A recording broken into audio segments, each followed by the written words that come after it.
Bonjour, bonsoir, shalom, bienvenue dans notre émission Ensemble, parlons-en.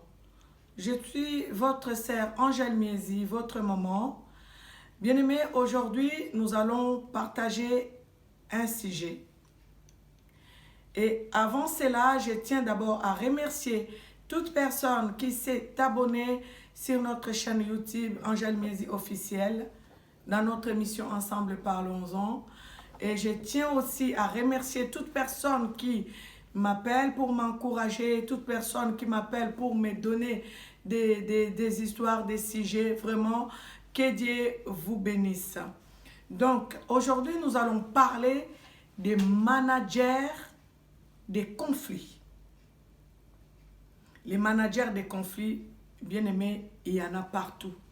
Il y en a dans nos familles, dans notre entourage, dans nos lieux de travail, dans nos églises. Quand je parle des managers de conflits, je sais pourquoi je parle de ça. Je vais vous dire qu'il y a des gens qui sont vraiment doués à manager les conflits parmi les gens, parmi les mères. C'est-à-dire quoi? Ça veut dire qu'il y a une personne qui vit avec les gens tout autour de lui, mais il manage les conflits. Vous ne pouvez même pas soupçonner la personne si vous n'avez pas un esprit éveillé ou si vous n'avez pas les discernements. Bien aimé, on m'a donné une histoire. On m'a parlé d'une histoire. Il y a une autre sorte de management des conflits. Vous allez voir, je vais vous parler de ça. Une famille qui est en difficulté, qui va être hébergée par une autre famille, et les papas de la famille d'accueil commencent à faire des choses à la petite fille qui est hébergée. Ça veut dire, la famille qui est hébergée avait ramené leur fille. Maintenant, les papas hébergeants commence à faire des choses à la fille qui est hébergée, à la fille de la famille qui est hébergée dans sa maison. Il donne des petits cadeaux, comme je peux dire, comme j'ai parlé dans les sujets d'adultère. Il donne des petits cadeaux pour dire, il ne faut pas dire à ta maman, il ne faut pas dire à ton papa. Ça veut dire que cette personne, ce papa-là, on peut l'appeler un manager de conflit, quelqu'un qui se plaît au malheur des autres. Quelqu'un qui se plaît au conflit que la famille a eu par rapport au manque de maison, et cette famille est venue habiter chez lui, et la personne, le papa, maintenant qu'est-ce qu'il fait? Il est en train de manager la situation. Ça veut dire enfoncer davantage cette famille qui est en difficulté. C'est ces gens-là qu'on appelle les managers des conflits. Ça, j'ai ouvert un aspect. Vous allez voir, il y a d'autres managers de conflits qui jouent au pompier pyromane. Ça veut dire qu'il va faire des choses, vous êtes en conflit, lui il est en train de manager ces conflits-là. Ça veut dire que quand il va chez une autre personne, une personne, il va dire, ah, il n'y a pas la sacanine, de toutes les façons, aux an réseau, il fallait qu'on l'obéle bongo. Il fallait seulement agir ainsi, parce qu'elle exagère aussi. La personne est en train de manager un conflit. Quand elle va aller chez l'autre personne, elle va dire, oh oui, de toutes les façons, tu n'avais pas vraiment mal parlé. Hein. Pourquoi il a réagi comme ça? Et quand il est entre vous deux, il va jouer les pompiers pyromanes. Ça veut dire que la personne est en train d'allumer les feux dans les deux camps. Mais vous ne pouvez pas la soupçonner si vous n'avez pas le discernement. C'est pour cela que je vais vous dire, à nous qui vivons en communauté, quand une personne te ramène une histoire ou te rapporte des choses, il vaut mieux pas garder la chose en soi. Il faut aller voir la personne dont on t'a ramené les rapports pour dire que, ah mon frère, ma soeur, j'ai entendu que tu as dit ceci. Pourquoi tu as réagi comme ça? Ou pourquoi tu as dit ça? Mais si toi tu ne réagis pas, tu vas garder cette chose en soi et tu vas commencer maintenant à haïr la personne ou à voir la rancune ou à changer de comportement vis-à-vis de la personne. Bien-aimés, il y a des managers de conflits. De là où nous vivons, partout, que ce soit dans les églises, que ce soit dans nos lieux de travail, que ce soit dans nos familles, il y a les managers de conflits. Nous, à Lingala, on les appelle les songi-songi. Il y en a. Il y a d'autres personnes qui ne veulent pas voir des personnes s'aimer, s'unir, être ensemble, être copines, être camarades. Il y a d'autres personnes qui sont comme ça. Elle va rentrer au milieu de vous et elle va vous détruire. Elle va vous diviser. On les appelle, moi maintenant, je les appelle les managers de conflits. Si tu as des frères, je vais prendre le cas à l'église. Si tu as des frères, des sœurs qui ne s'entendent pas, frères et sœurs, que faisons-nous quand nous avons des frères et des sœurs qui sont tout autour de nous mais qui ne s'entendent pas? Quel est notre comportement? Est-ce que nous conseillons à nos frères et sœurs qu'il y ait la paix entre eux ou nous augmentons leur degré de colère ou leur degré de haine ou leur degré d'animosité? Qu'est-ce que nous faisons, frères et sœurs? Qu'est-ce que nous faisons dans les églises, dans nos lieux de travail, dans nos familles? Comment comportons-nous? Comment nous nous comportons? Comment nous nous comportons? Quel rôle nous jouons vis-à-vis de nos frères et sœurs? Est-ce que tu es un manager de conflits ou tu es un prix Nobel de la paix? Parce que surtout pour nous chrétiens, nous devons vraiment être des prix Nobel de la paix. Ça veut dire que nous devons toujours essayer de réconcilier les gens, de rapprocher les gens et ne pas diviser les gens. Les gens qui divisent les gens dans les milieux chrétiens, ce sont les gens qui portent gravement la sorcellerie en eux.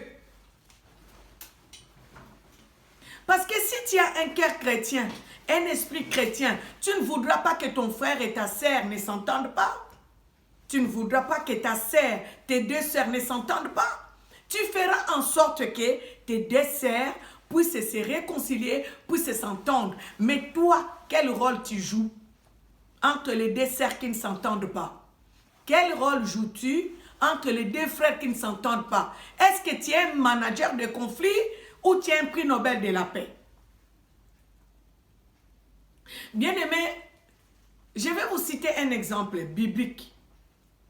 En tant que chrétienne, je dois toujours revenir dans la Bible.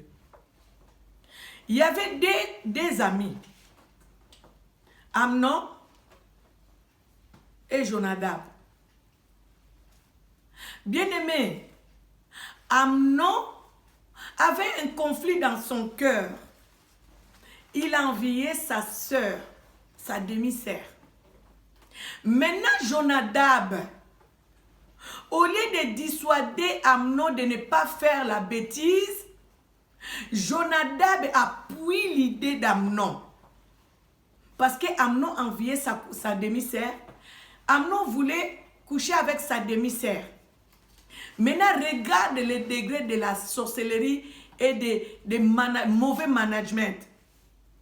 Jonadab dit à Amnon, oui Amnon, si tu veux coucher avec ta demi-sœur, c'est simple. Vous allez lire ça dans le livre de Samuel 13, 3. C'est simple, Amnon. Tu n'as qu'à dire à ton père que tu ne te sens pas bien.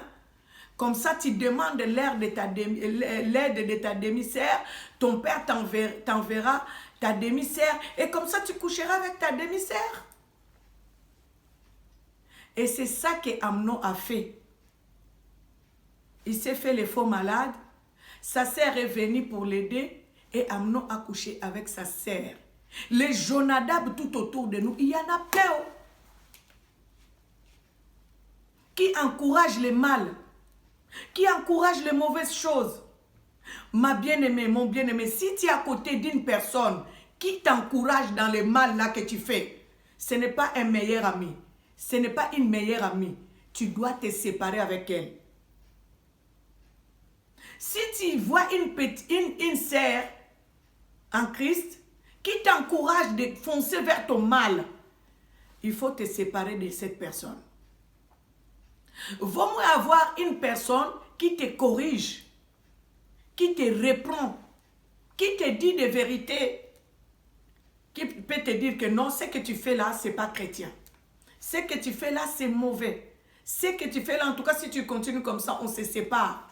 Si tu as une sœur comme ça à côté, si tu as un frère comme ça à tes côtés, ça c'est un vrai frère, ça c'est une vraie sœur. Mais si tu as une sœur qui te rapporte toujours des choses, elle a fait, tu n'as pas vu comment elle a parlé. Mon frère, tu n'as pas vu comment il t'a parlé. Mais tu n'as pas vu comment il s'est tenu. Tu n'as pas vu comment il t'a regardé. Mon bien-aimé, mon frère, ma sœur, ce n'est pas une bonne personne. Il faut s'éloigner des managers de conflits. Bien-aimé, si j'ai dit ça, c'est par rapport à une histoire qu'on m'a dit et moi-même aussi j'ai vécu ça. Je vais commencer par la mienne.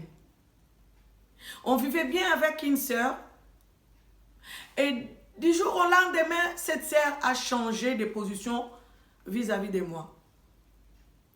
Maintenant, son ami qui vivait avec elle, il lui dit, mais toi tu as toujours respecté ta sœur, ta grande sœur. Mais comment ça se fait que tu changes tout d'un coup de position? Et maintenant, ma sœur lui dit, non, parce qu'un tel est venu me dire que ma sœur lui a dit ça quand elle était partie. Ils ont fait le voyage ensemble. Elle lui a dit ça. Et donc, moi, je n'ai pas supporté parce qu'elle a mal parlé de moi. Et donc, maintenant, j'ai pris ma position. Les vrais amis, hein, le prix Nobel de la paix, lui dit, est-ce que tu es parti voir Maman Angèle pour lui demander ça? Et la sœur s'est mise en prière. Dieu aussi l'a convaincu. En fait, Dieu l'a reproché comme son ami lui avait reproché. Et la personne quand même est venue vers moi. Elle m'a dit, maman, regarde, depuis un temps, franchement, j'étais refroidie parce qu'un tel était venu me dire ça, ça, ça, ça et ça. Voyez-vous les managers de conflits? Même à l'église, ils sont là. Cette sœur est venue, je lui ai expliqué comment j'avais parlé à la sœur, par rapport à quoi j'avais cité son nom. Et c'est là que la sœur a compris et qu'on s'est remis sur les droits chemins.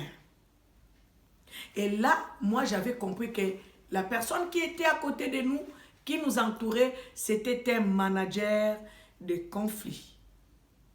Bien-aimés, nous devons faire très attention, que ce soit dans nos familles, que ce soit dans nos lieux de travail, que ce soit dans nos milieux, dans notre entourage. Il y a plein de managers de conflits, que ce soit dans nos lieux de travail.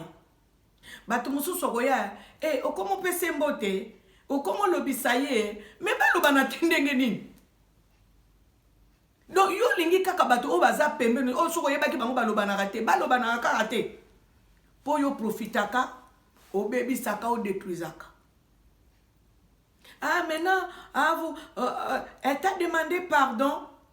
Même parmi nous chrétiens, quand on se demande pardon, il y a d'autres personnes qui sont frustrées. Parce que pour eux, les conflits qu'il y avait entre les deux personnes, ça leur profitait. C'est très dangereux. Quand on voit ça, surtout dans le milieu chrétien, dans nos églises. Quand on voit un frère, une sœur, qui se contente du conflit qu'il y a entre deux frères et deux sœurs. Comment peux-tu te dire que tu es chrétien ou chrétienne?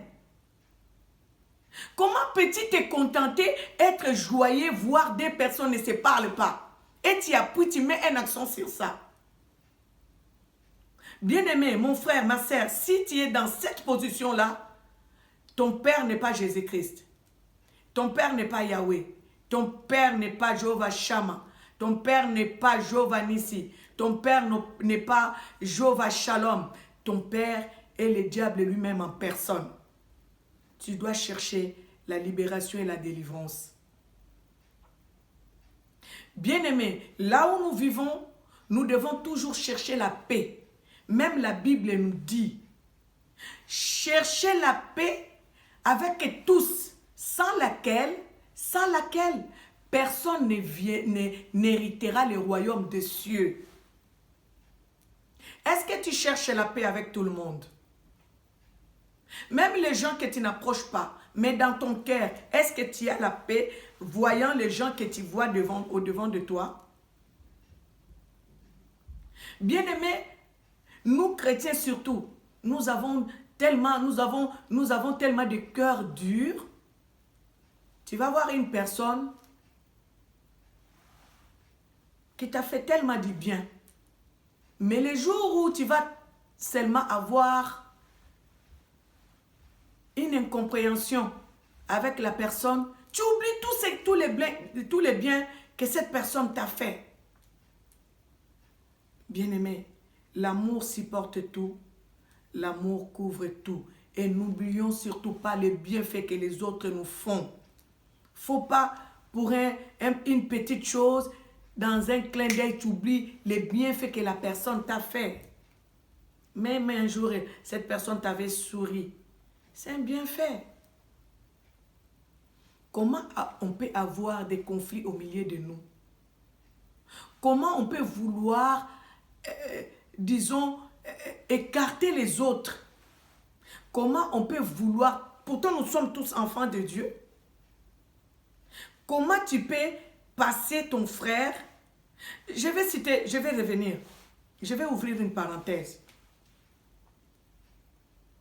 Il y a d'autres personnes, elles vivent ensemble, elles prient ensemble, mais ne se disent pas bonjour. Bien-aimé, moi je l'ai déjà fait, je vais te conseiller. Quand tu vois une personne, tu lui dis bonjour une fois, 2 fois, 3 fois. Toujours c'est toi qui commences à lui dire bonjour. Ne te fatigue pas. Continue. Quand tu en auras marre, maintenant attends un peu. Si vous vous croisez, attends qu'elle te dise bonjour. Si elle ne te dit pas bonjour, ça veut dire que laisse-la en paix. Comme la personne ne peut pas te supporter, c'est pour cela c'est toujours toi qui lui dis bonjour. C'est vrai, on est enfant de Dieu. Tu vas lui dire bonjour. Aujourd'hui, tu lui dis bonjour. Vous vous croisez, c'est toujours toi qui dis bonjour. 7e fois, 10e fois, tu fais comme si tu attendais son bonjour, elle ne dit rien. Cette personne, tu la laisses en paix, prie pour elle. Parce que cette personne, sans qu'elle le sache, elle est en train de manager un conflit qui est dans son cœur. Ça veut dire son cœur, comme son cœur ne t'aime pas, ton bonjour déjà lui dérange. Ton bonjour que tu lui dis là, ça commence à déranger. Donc, ce qu'on peut se mutumbote, mbala liboso, yami bale, yami satu, yami ne, kayo muto bandakaye, yami tano penza koki kwa yako kuto pena mutuko, alekio, tika mutu wana kimia, bonde la kanzambe, asimba motema na ye, po motema na ye eza, motema libanga, motema yinda. Donc, bonjour, non koute ça la ke passe. So peut se bonjour zo tungisa ye, bonde la kapo na ye, nzambe a changé motema na ye. Parce que moi, par respect, si quelqu'un me dit bonjour une fois, 2 fois, 3 fois, c'est toujours la personne qui vient vers moi qui me dit bonjour. Prochainement, quand je vais voir la personne, je vais commencer à lui dire bonjour. Et il y a d'autres personnes parfois, faut pas taxer toujours. Ah, mais quand elle me voit, elle ne me salue pas. Mais est-ce que toi, tu l'as déjà salué? Pourquoi veux-tu tout simplement que cette personne commence à te saluer? Peut-être qu'un jour, si tu t'approches, tu dis, ah, bonsoir ma soeur, bonsoir mon frère. Peut-être que la personne dira, ah, il faut que moi aussi, quand je la vois, je commence à la saluer. Donc, il ne faut pas juger, il ne faut pas condamner. Je reviens, les managers des conflits, je commence ce thème. Prochainement, le samedi prochain, je vais vous dire pourquoi j'ai commencé ce thème de manager de conflits, au milieu des enfants de Dieu, au milieu de nos lieux de travail, au milieu de nos familles. Il y a plein de managers de conflits. Les batois songi, arrêtons. Les gens qui veulent toujours voir que deux personnes se cognent la tête, arrêtons. C'est pas bon, surtout pour nous, enfants de Dieu. Merci de m'avoir suivi. Merci pour toute personne qui s'est déjà abonnée. Si vous ne l'avez pas encore fait, faites-le comme ça. Je n'aurai pas à vous partager les émissions sur WhatsApp. Vous serez connectés à chaque fois quand on vous livrera une émission. Chaque samedi, vous serez connectés si vous êtes abonnés. Pour ceux qui ne sont pas encore abonnés, abonnez-vous. Partagez cette émission parce que nous sommes en train de nous éduquer. Même moi qui parle là, je parle comme ça et en même temps, je m'éduque. Donc voilà, c'était votre sœur Angèle Miezi. N'oublions pas de prier pour notre Afrique qui est richement bénie, pour la RDC, notre Congo, notre terre. Ça nous fera du bien. Que Dieu vous bénisse abondamment.